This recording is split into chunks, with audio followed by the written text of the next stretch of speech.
the separation of the business bank account and your personal bank account?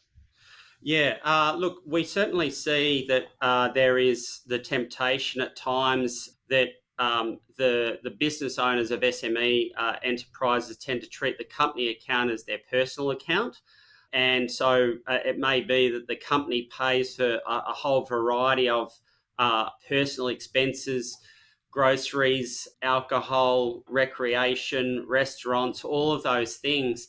And really, what tends to happen is that that gets out of control.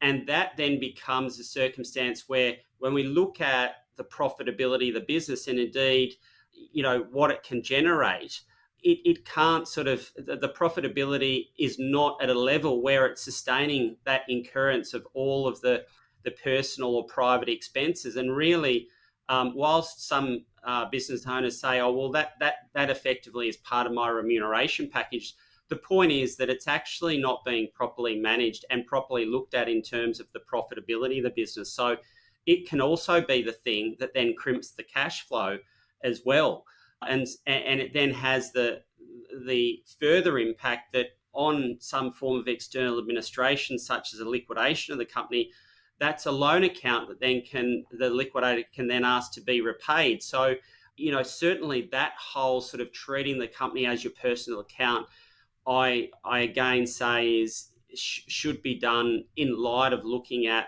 the profitability of the business, and really against that backdrop, what is the remuneration that is appropriate for the business owners or directors in the business, and then assuming that on what's set, the business remains profitable. How is that taken? Is it taken as a part wage? Is it taken in some other form? But it's actually not just blindly incurring all of these private or personal expenses when it basically can't be afforded by the company.